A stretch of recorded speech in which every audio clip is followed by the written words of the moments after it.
তৃণমূল কংগ্রেস ভাঙছে, কত টুকরো হচ্ছে? আসল তৃণমূল কংগ্রেস কারা হবে? মমতা ব্যানার্জির কাছে কি তৃণমূল কংগ্রেসের প্রতীক থাকবে? এই বিষয় নিয়ে বিস্তর চর্চা হচ্ছে, কিন্তু চর্চা থেকে যেটা হারিয়ে গেছে সেটা হলো এখনো আপিল ট্রাইব্যুনালে ঝুলে রয়েছে লক্ষ লক্ষ আবেদনকারীর আবেদন, যারা ভোটার লিস্ট থেকে ডিলিট হয়ে গেছেন। 14ই মে পর্যন্ত আমরা একটা হিসেব পেয়েছি। তখন জানা গিয়েছিল যে 19টি ট্রাইব্যুনালের মধ্যে 12টি ট্রাইব্যুনাল কাজ করছে এবং 25 লক্ষ আবেদনের মধ্যে নিষ্পত্তি হয়েছে মাত্র 0.26% আবেদন। গোটা বিষয়টা এখন কি অবস্থায় দাঁড়িয়ে রয়েছে, এই বিষয়টা জানতে এসেছি আইনজীবী ফিরদৌস শামীমের কাছে, যিনি বহু আবেদনকারীর হয়ে ট্রাইব্যুনালে সওয়াল করছেন। ফিরদৌস, আমরা যেটা জেনেছিলাম 14ই মে পর্যন্ত হিসেব একটা পেয়েছিলাম যে 19টা ট্রাইব্যুনালের মধ্যে 12টা কাজ করছে, তার মধ্যে 17টা জেলার 6581টা মামলার নিষ্পত্তি হয়েছে, 4043টি আবেদন গ্রহণ করা হয়েছে। নির্বাচন কমিশন জানিয়েছিল ওই সময় পর্যন্ত 10,000-এর মতো আবেদনের নিষ্পত্তি হয়েছে। এবং আমরা সুপ্রিম কোর্টের কাছ থেকে জেনেছিলাম যে 34,34,000 আবেদন জমা পড়েছে ট্রাইব্যুনালে, কিন্তু কমিশন বলছে যে 25 লক্ষ আবেদন এখন বিবেচনাধীন ট্রাইব্যুনালে। আপনি আমাদের একটু পরিষ্কার করে জানান যে কোথায় দাঁড়িয়ে আছে বিষয়টা এখন। বিষয়টা সম্পূর্ণ অপরিষ্কার, ফলে পরিষ্কার চিত্র আপনার কাছেও নেই, কারোর কাছে নেই। এটাই পরিষ্কার করতে হবে। এখনো পর্যন্ত যেটা হয়নি সেটা হচ্ছে ট্রাইব্যুনালের জন্য একটা ডেডিকেটেড ওয়েবসাইট, যেটা প্রথম রিকোয়ারমেন্ট। আমাদের হাইকোর্ট বা সুপ্রিম কোর্টে একটা কজ লিস্ট হয়, এটাও তো এক একটা অ্যাপিল তো এক একটা মামলা, তাহলে তার কেন একটা কজ লিস্ট থাকবে না? নাম্বার 1। নাম্বার 2, দেখুন আমরা একটা ওপেন কোর্ট কনসেপ্টে, এটা একটা open court concept. Supreme court 142 exercise করে ট্রাইব্যুনাল তৈরি করে দিয়েছে, মানে বিশেষ ক্ষমতা বলে। এই ট্রাইব্যুনাল অ্যাক্ট করছে, তাদের ডিসিশনের উপর নির্ভর করবে একটা মানুষ ভোটার হবেন কি হবেন না, তার উপরে দাঁড়িয়ে তাদের সাবসিকুয়েন্ট যে কনসিকুয়েন্সিয়াল যা যা স্টেপ সেগুলো কিন্তু ফলো করবে। ফলে সেই মানুষটির কিন্তু নাগরিক অধিকার প্রাপ্তি থেকে শুরু করে অনেক কিছু নির্ভর করছে ট্রাইব্যুনালের ডিসিশনের উপরে। তাহলে সেখানে স্বচ্ছতা থাকা প্রয়োজন। সেখানে প্রথম কথা কজ লিস্ট, দ্বিতীয় কথা ওপেন কোর্টের কনসেপ্টটাকে অ্যাডার করে আমাদের, যেমন ধরুন এখন এই যে স্ট্রিমিং হয়, ইউটিউবে স্ট্রিমিং হয়, সহজে যে কেউ প্রসেসটাকে দেখতে পান। হাইকোর্ট সুপ্রিম কোর্টের প্রসেস কেন ট্রাইব্যুনালে দেখা যাবে না? আমি দেখুন একটার পর একটা উদাহরণ দিই। ধরুন এই এখানে বসে আছে মেহবুব হাসান, তিনি কে? তিনি একজন মেডিকেল অফিসার, মানে এমবিবিএস পাশ করা একটি ছেলে, যে এমবিবিএস পাশ করেছে।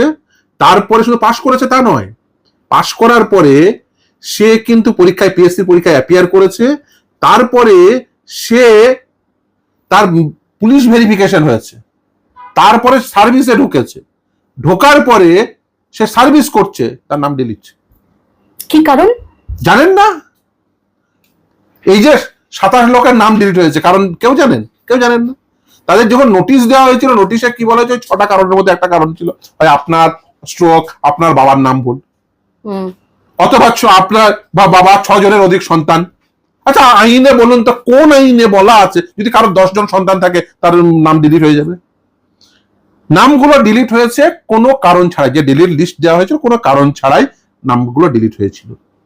কারণ না দর্শানোর জন্য ওই ডিলিট লিস্টটাকে ক্যান্সেল করা উচিত।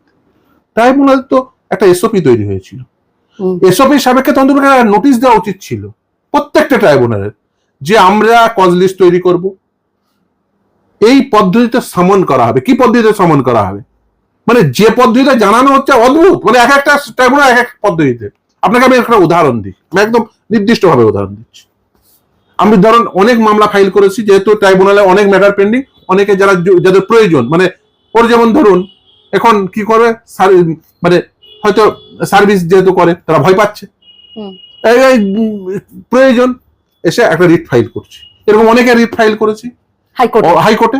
হাইকোর্ট অর্ডার দিয়েছে যে এটা দ্রুততার সঙ্গে শুনানি করুন, তার সাপেক্ষে তাদের শুনানি হয়ে তাদের নাম ইনক্লুড হয়েছে। ইভেন এটাও হয়েছে যে হাইকোর্টে রিট পিটিশন ফাইল করেছি, রিট সার্ভিস করেছি ট্রাইব্যুনালে, তার সাপেক্ষে ট্রাইব্যুনাল ডেকেছেন, নামটা আপডেট হয়েছে। দেখুন ওয়ান অফ দ্য উদাহরণ। তার মানে এই লোকগুলো কিন্তু ইনক্লুড হওয়ার যোগ্য। বেশিরভাগ নামই ইনক্লুড হয়ে যাচ্ছে, মোর দেন 80% নাম ইনক্লুড হয়ে যাচ্ছে। কিন্তু এখনো পর্যন্ত এই যে বিষয়টার মধ্যে স্বচ্ছতা না থাকা, এটা মানুষের মনে কিন্তু ভীতির সঞ্চার করছে যে তাদের কবে ডাক পাবেন। এই যে ধরুন 25 লাখই যদি আমি তর্কের খাতিরে ধরে নিই, 25 লাখ 25 লাখ, 34 লাখ, 27 লাখ, এই হিসেবগুলো এত গোলমাল হচ্ছে কেন? মানে আমরা শুনেছি কোনো কিছু স্বচ্ছতা নেই। অ্যাডজুডিকেশনের পর 27 লক্ষ নাম ডিলিট হয়েছে, তারপর শুনলাম না ওই সংখ্যাটা আসলে 34,34,000-এর বেশি। না দেখুন, এখন আবার শুনছি 25 লাখ। মানে এই সংখ্যাটাই তো বেসিক্যালি এই মানে গোলমেলে এই কারণেই, তার কারণ ওই যে যদি ধরুন একটা নির্দিষ্ট ডেডিকেটেড ওয়েবসাইট থাকতো, সেখানে এই তো প্রতিটি যারাই অ্যাপিল করেছেন একটা করে অ্যাপিল নাম্বার দিয়েছেন। আমি জাস্ট স্ট্যাটাসটা দেখাচ্ছি যে কিভাবে ইনক্লুডেড হয়ে গেছে। দেখুন এই যে জলিল গাজী, তিনি ওই হুগলি বাড়ি, তার রিট পিটিশন ফাইল করেছিলাম, রিট সার্ভ হয়েছে, তার নাম কিন্তু তাকে ওই ট্রাইব্যুনাল ডেকে পাঠিয়েছিল, আর জুনিয়ররা গেছিল, জাস্ট ডকুমেন্ট দেখিয়েছেন, তার নাম ইনক্লুড হয়ে গেছে। মানে অনেকে কিন্তু মানে হয়তো তারা নিজেরা অ্যাপিল করেননি, কিন্তু সেক্ষেত্রে অ্যাপিল কিন্তু পেন্ডিং হয়ে গেছে, কিন্তু অ্যাপিলের কপি তারা পাননি। হয়তো এবার ভোট দিয়েছে, এরকমও ক্যান্ডিডেট আছে, মানে এমনও ভোটার আছে এবার ভোট দিয়েছেন, সাপ্লিমেন্টারি লিস্টে তাদের নাম ইলেকশন কমিশনে এনেছে, অথচ এখন বর্তমান স্ট্যাটাসে দেখাচ্ছে তাদের এগেইনস্টে অ্যাপিল পেন্ডিং, অথচ অ্যাপিলের কপি সেই লোকটি পায়নি। ইভেন ধরুন ট্রাইব্যুনাল ডিলিট করে দিয়েছে, মানে ট্রাইব্যুনাল ডিলিট করেছে without getting any opportunity of hearing, মানে কোনো নোটিশ পাননি, কোনো ফোন কল পাননি, কোনো লিঙ্ক, ভিসি লিঙ্ক মানে ভিডিও কনফারেন্সিং লিঙ্ক কোনোদিন তার মোবাইলে আসেনি, কোনোদিন তার কাছে একটা চিঠি আসেনি, নাম ডিলিট হয়ে গেছে, মানে ট্রাইব্যুনাল ডিলিট হয়ে গেছে, তাদের মামলা সব করছি। আবার ধরুন এই যে 25 লক্ষ মানুষের নাম ডিলিট হয়ে আছে, এই মানুষগুলো সব থেকে বেশি আতঙ্কে আছেন কবে তাদের হিয়ারিংটা হবে। তাদের কাছে সব ডকুমেন্ট আছে, বুঝতে পারছেন না কবে তাদের হিয়ারিং হবে। আমি মুর্শিদাবাদ গেছিলাম, এই জাস্ট এই ছুটি আমাদের সামার ভ্যাকেশন, মানে আপনি বিশ্বাস করবেন না, আমি ইভেন মানে কেউ জানতো না, যেই শুনেছে মানে মুখে মুখে মানে শত শত লোক এসে হাজির, এসে বলে যে আমাদের নাম ডিলিট হয়ে গেছে, কি করব। আপনার মুর্শিদাবাদে সংখ্যাটা প্রায় 6.5 লক্ষ একদম আবেদন, এবং তার মধ্যে 100-র কিছু বেশি এখনো পর্যন্ত নিষ্পত্তি হয়েছে 14ই মে পর্যন্ত। এই দেখুন এই যে এই লোকগুলো, এবার ধরুন যাদের মামলা করছি তারা ওই রিটে অর্ডার হচ্ছে, তারা অপরচুনিটি অফ হিয়ারিং পাচ্ছেন, বা রিট সার্ভিস হচ্ছে, তারা opportunity of hearing.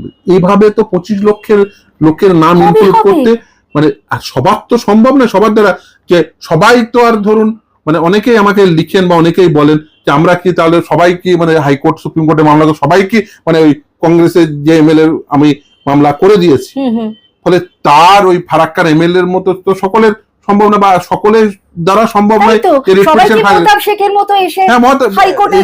High court supreme court করে, তার মানে তার নামটা ডিলিট করাটা বলছিল। এই আপনি যদি দেখেন যে যেটুকুই এখনো পর্যন্ত অ্যাডজুডিকেশন হয়েছে মানে ট্রাইব্যুনালের দ্বারা, তার মধ্যে দেখবেন মোর দেন 80% নাম ইনক্লুডেড হয়ে গেছে। তার মানে কি, তার মানে ওই অ্যাডজুডিকেশনটা মানে জুডিশিয়াল অফিসারের অ্যাডজুডিকেশনটা ভুল ছিল অফিসারদের। কেন ভুলটা হয়েছিল, তার কারণ হচ্ছে এই প্রসেসটার মধ্যে স্বচ্ছতা ছিল না। যদি একটা ডেডিকেটেড ওয়েবসাইট থাকতো, যদি বলতো যে তোমরা তোমাদের রিকুইজিট ডকুমেন্ট গুলো ভাই নিজেরা আপলোড করে দাও, তোমরা কতগুলো ডকুমেন্ট দেখি আপলোড করেছো তোমরা নিজেরা দেখতে পাবে, তোমরা 8টা ডকুমেন্ট আপলোড করেছো না 10টা ডকুমেন্ট আপলোড করেছো, বিষয়টার মধ্যে যদি স্বচ্ছতা থাকতো তাহলে আমি বিশ্বাস করি একজনের নামও ডিলিট হতো না।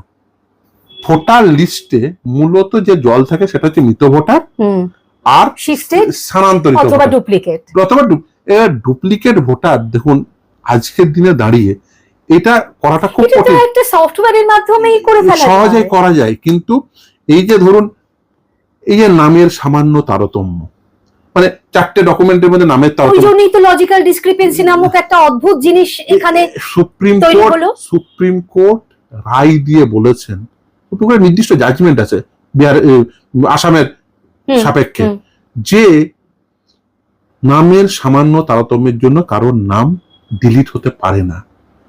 2002 সালের যে লিস্ট, সেই লিস্টটা বাংলায়, আপনি আজকের ইংরেজি নামের সঙ্গে ইংরেজি নামের নিচে ওই এপিকে যে বাংলা নামটি আছে ওই সময় বাংলা নাম, দুটোর মধ্যে তারতম্য হওয়াটাই স্বাভাবিক। আপনি সেই হিসাবে ধরলে ভারতবর্ষে দেখবেন মোর দেন 90% লোকের কোনো না কোনো ডকুমেন্টের সাথে কোনো না কোনো ডকুমেন্টের একটু তারতম্য আছে। কিন্তু এইটা নিয়ে সুপ্রিম কোর্টে এত শুনানি হলো, এত কিছুর পরে সুপ্রিম কোর্ট পরিষ্কার বলে দিলেন না সাংবিধানিক ভাবে বৈধ এসআইআর। দেখুন এসআইআর এর প্রশ্নে আমি এটা প্রথম থেকে আমার স্ট্যান্ড ছিল, কিন্তু এসআইআর এর ফলে তো এই কনসিকুয়েন্সটা হলো। এসআইআর করার মধ্যে কোনো প্রকার ত্রুটি নেই, কিন্তু কিভাবে করছেন সেখানে স্বচ্ছতা থাকছে কি থাকছে না সেটা সব থেকে গুরুত্বপূর্ণ। যেটা হয়েছে এসআইআরটা করুন, এসআইআর করুন, এসআর করুন, আইআর করুন, যে নামে ডাকুন না কেন, আপনি নামে কিছু যায় আসে না, আপনাকে ইন্টেনশনটা দেখতে। এই প্রসেসে যদি স্বচ্ছতা থাকতো, ধরুন যখন নোটিশটা দিল একটা যদি ডেডিকেটেড ওয়েবসাইট করে দিত যে ঠিক আছে তোমাদের এই কারণে ত্রুটি পাওয়া যাচ্ছে, তোমরা তোমাদের রিকুইজিট ডকুমেন্ট আপলোড করবে, এটি নির্দিষ্ট নাম্বার জেনারেট হবে, সে কতগুলো ডকুমেন্ট আপলোড করলে তার সংখ্যা তুমি দেখতে পাবে, কোন কোন ডকুমেন্ট আপলোড করবে সেটা সংখ্যা দেখতে পাবে, ওইটা ক্লিক করলে সব পুরো বিষয়টা তুমি দেখতে পাবে। এই স্বচ্ছতাটা থাকলে আজকে কি এই এতগুলো মানুষকে বিড়ম্বনায় পড়তে হতো না। আচ্ছা ট্রাইব্যুনাল তৈরি করে দিল, ট্রাইব্যুনাল, আচ্ছা ভাবুন তো, আমি জাস্ট একটা সংখ্যা বলি, আপনি যদি ধরুন পার ডে ট্রাইব্যুনাল 20টা বা 30টা, আমি 50টা সর্বোচ্চ ধরলাম যে অ্যাডজুডিকেশন করছে, তাহলে দেখুন টেকনিক্যালি 19টা ট্রাইব্যুনাল হওয়া কথা, একজন বিচারপতি তিনি চলে গেছেন, ফলে 18 জন। এবার যদি ধরুন আমি শিবজ্ঞানমের জায়গায় এখনো পর্যন্ত আমার কাছে কোনো তথ্য নেই, এখনো সুপ্রিম কোর্টে মামলা পেন্ডিং। পরের দিন আমি ভেবেছি কতগুলো বিষয়, এক টাইম বাউন্ড ম্যানারে এটা করা, তার কারণ সামনে লোকসভা ভোট, লোকসভা ভোটের আগেই তো পুরসভার ভোট আছে, পঞ্চায়েত ভোট আছে। একদমই ভোটের থেকে বেশি জরুরি নাগরিক পরিষেবা, ঠিক, নাগরিক আতঙ্ক, মানুষের মনে কি পরিমাণ মেন্টাল প্রেসার তৈরি হয়েছে, খুব স্বাভাবিক। তারা সবসময় শুনছেন ডিটেক্ট, ডিলিট, ডিপোর্ট। मैं पश्चिम बंगाल की जनता को भरोसा दिलाना चाहता हूं, एक बार पूर्ण बहुमत की भारतीय जनता पार्टी की सरकार बनाइए, हम डिटेक्ट, डिलीट और डिपोर्ट ये पॉलिसी के तहत चुन कर एक एक घुसपैठियों को बंगाल के बाहर निकालने का काम करेंगे और बंगाल और देश को सुरक्षित करेंगे। আপনি ভাবতে পারবেন না লোকজন সেই ছেঁড়া সেই ল্যান্ডের ডকুমেন্ট নিয়ে একটা বাজারের ব্যাগে করে নিয়ে এসে আমার সব ডকুমেন্ট, মানে অ্যাজ ইফ তাদের কাছে তো এই কোটা সিস্টেম সম্পর্কে আইডিয়া নেই, তাদের মনে হয়েছে যে আমাকে দেখালেই তাদের নামটা উঠে যাবে। কলকাতাতে ট্রাইব্যুনাল, আচ্ছা ভাবুন তো, মুর্শিদাবাদের যে মানুষটি দৈনিক রোজের উপর ভিত্তি করে তার সংসার চলে, আপনি যদি ট্রাইব্যুনালে যদি তাকে অপরচুনিটি হিয়ারিং দেওয়া হয়, তাকে বিএল এর মাধ্যমে জানানো হয়, সেই মানুষটি কলকাতা শহর চেনে না, কোনোদিন আসেনি।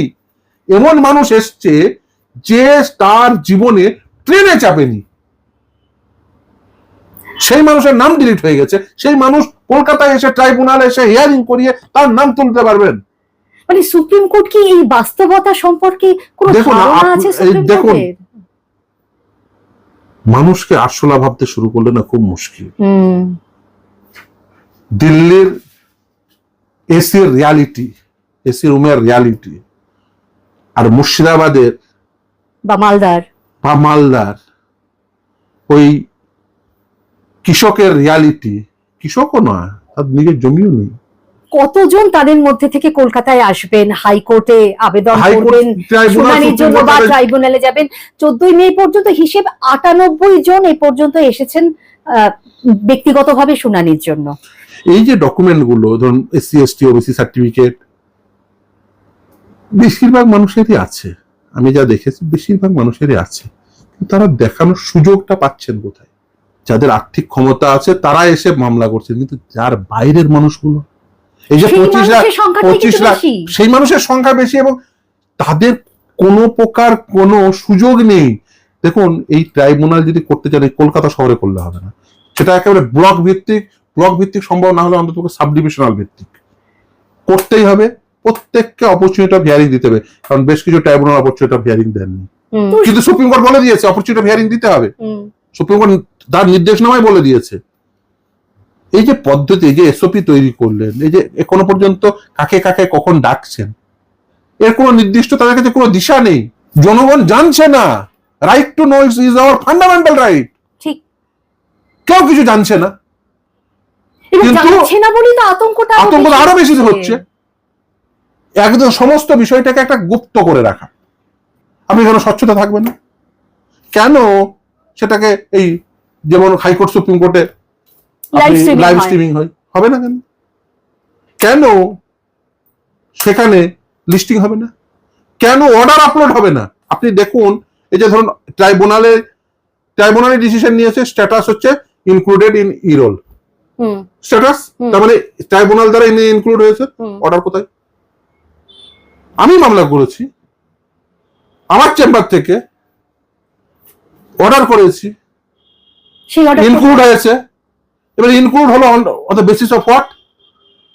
কালকে যদি আগামী 10 বছর পরে যদি আবার এটাকে বলে যে তোমার ইনক্লুড ভুল হয়েছিল, তোমার অর্ডার কোনো অর্ডার ছিল না, সে তো কিচ্ছু দেখাতে পারবে না। যে ধরুন 2 পাতার অর্ডার হতে পারে, 1 পাতার অর্ডার হতে পারে, 3 পাতার অর্ডার হতে পারে, সেই অর্ডারটা কেন আপলোড হবে না? মানে এখনো পর্যন্ত এতটাই অস্বচ্ছ গোটা প্রক্রিয়া। দেখুন, আমি বলতে বাধ্য হচ্ছি, এগুলো পদ্ধতিগত ত্রুটি রয়েছে। তাই এটাতে তো সুপ্রিম কোর্টের দৃষ্টি আকর্ষণ করতে হবে। অবভিয়াসলি দেখুন, আমরা অবশ্যই পরের দিন নিশ্চিতভাবে এইগুলো, এই পদ্ধতিগত ত্রুটির বিষয়ে এইটা দায়িত্ব দেওয়া হয়েছিল কলকাতা হাইকোর্টকে। এসপি তৈরি করেছেন, এসপিটাই তো এখনো পর্যন্ত পাবলিক ফোরামে নেই। আমি বুঝলাম যে এটা জুডিশিয়াল, মানে শুধুমাত্র ট্রাইব্যুনালের কনজামশনের জন্য, কিন্তু কি পদ্ধতিতে হবে? আমি একটা মামলা হলো, আমার নাম ইনক্লুড হলো বা এক্সক্লুড হলো, আমি তো একটা অর্ডারটা পাবো না। মানে আমি বলছি, ধরুন অনেক মানুষ যারা আপনার ভিডিও দেখছেন, তারা বারবার বলছেন যে আমার নাম ডিলিট হয়ে গেছে, কি করব, আমার নাম ডিলিট হয়ে গেছে, কি করব। অনেকে এখন অব্দি ট্রাইব্যুনালে পৌঁছতেই পারেননি, ট্রাইব্যুনাল অব্দি আবেদন পর্যন্ত করে উঠতে পারেননি। আর যারা আবেদন করেছেন, হয়তো অনলাইন করেছেন, তারা জানেন না যে কবে তাদের আবেদনের নিষ্পত্তি হবে। আমি যেমন মুর্শিদাবাদ বললাম, মালদাতে এরকম প্রায় 5.5 লাখ আবেদন, তারও ওই 100 কিছু বেশি নিষ্পত্তি হয়েছে মে মাসের 14 তারিখ। সব থেকে বেশি এফেক্টেড জেলা হচ্ছে মুর্শিদাবাদ, তারপরেই মালদা। আমি নিজে গিয়ে দেখেছি, মানে আমি যেহেতু আমি নিজে, আমার বাড়ি আছে মুর্শিদাবাদে, আমি সেখানকার ছেলে, সেখানে মানে কিভাবে মানুষ আতঙ্কিত, তারা জানেন না, এসআই শুনলে তারা সেখানে ছুটছেন। এই মানুষগুলো এতটাই আতঙ্কিত। এই বিষয়টাতে কেন স্বচ্ছতা থাকবে না?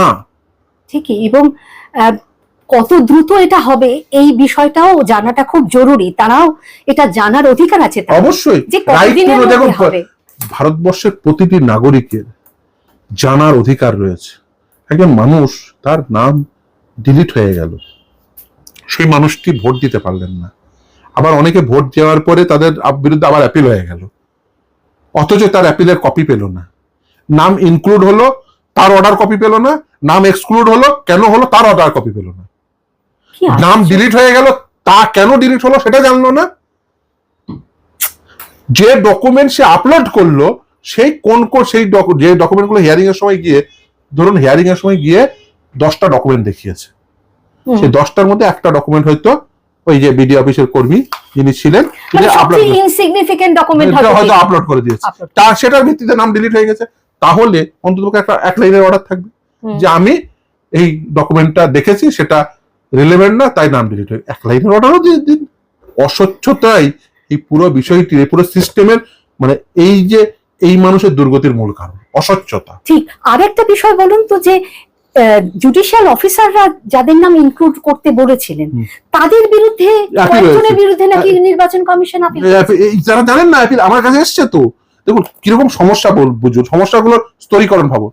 এখনো পর্যন্ত আন্ডার অ্যাডজুডিকেশন আছে, মানে তাদের পরিণতি নেই। তারা কি আন্ডার অ্যাডজুডিকেশন? আমার দুটো ক্লাস আছে। কিরকম? তাদের মধ্যে কিছু লোক ভোট দিয়েছে, কিছু লোকে ভোট দেয়নি, তাহলে এটা আন্ডার অ্যাডজুডিকেশন গেল। কিছু লোকের নাম মানে এই যে সাপ্লিমেন্টারি লিস্টে ইনক্লুড হয়েছে, তাদের এগেইনস্টে অ্যাপিল হয়েছে। কে অ্যাপিল করেছে? ইলেকশন কমিশন, দ্বিতীয় ব্যক্তি, তৃতীয় ব্যক্তি, চতুর্থ ব্যক্তি। অ্যাপিলে কি লেখা আছে জানেন না, অ্যাপিলের কপি পাননি, অ্যাপিল পেন্ডিং। তারা আসছে কি বলবো? তাদের বলো যদি সমন করে ভালো, সেদিন গিয়ে বলবে যে আমাকে অ্যাপিলের কপি দাও এবং কি কারণে আমার এগেইনস্ট অ্যাপিল হয়েছে, তারপরে আমি অপরচুনিটি অফ হিয়ারিং দাও, তারপরে আমি বলছি যে এই কারণে আমার নাম ইনক্লুড হয়েছে, এই আমার ডকুমেন্ট। কিন্তু সেই অ্যাপিলের কপি নেই। কেন ওপেন কোর্টের কনসেপ্ট নেওয়া হবে না সেখানে? কেন কজ লিস্ট থাকবে না? কেন ডেডিকেটেড ওয়েবসাইট থাকবে না? আর শুধুমাত্র কলকাতাতেই কেন ট্রাইব্যুনাল হবে? এই মানুষগুলোকে আপনি দেখুন, যাদের যারা আসছেন, তো যাদের রিট পিটিশন ফাইল করছি, রিট পিটিশনের ফাইল করে, তাছাড়া তো অন্য কোনো উপায় নেই এই মুহূর্তে। অনেক মানুষ আসতে পারছেন না।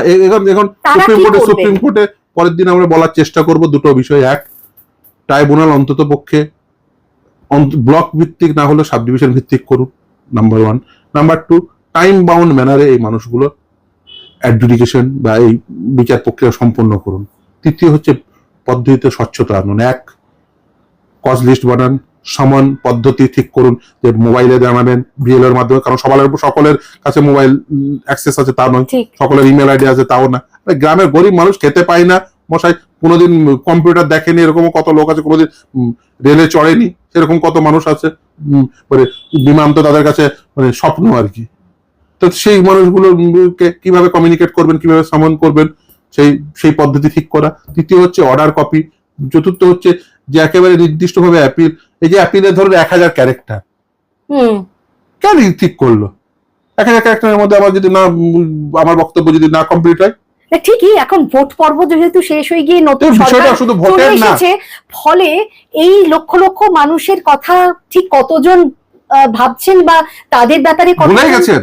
হ্যাঁ, এটা নিয়ে আমাদের যথেষ্ট দেখুন, এখন লোকের ডিমে আছে, মাছে আছে, লোকের ডিম ছুটছে, কে কার ডিম ছুটছে, কে মাছ চোর হচ্ছে, এইসবে আছেন। কিন্তু আজকে ধরো এত মানুষ তারা দুর্গতির মধ্যে আছে, এত মানুষ তারা তাদের মানে জীবন দুর্বিষহ হয়ে গেছে, এবং কি দুশ্চিন্তা। ভাবুন তো যে কি হবে যদি আমার নামটা না শেষ পর্যন্ত ওঠে ভোটার তালিকায়, তাহলে আমার কি হবে?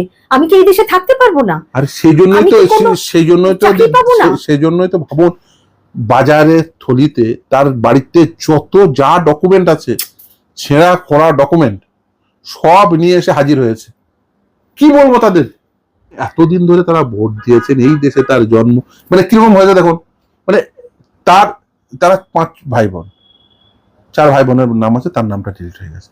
এমন হয়েছে মায়ের নাম আছে, ছেলের নাম ডিলিট, মা বাবার নাম আছে, ছেলের নাম ডিলিট, ছেলের মেয়ের নাম আছে, মায়ের নাম ডিলিট হয়ে গেছে। সেই মানুষগুলো আজকে হঠাৎ করে জানছে তারা ভোটার না, তারা তাদের বাংলাদেশে পাঠিয়ে দেওয়া হবে, ট্রানজিট ক্যাম্পে পাঠিয়ে দেওয়া হবে, হোল্ডিং সেন্টারে পাঠিয়ে দেওয়া হবে। এবং সামাজিক ভাবেও তাদের একটা কত সমস্যার মধ্যে পড়তে হচ্ছে বলুন তো।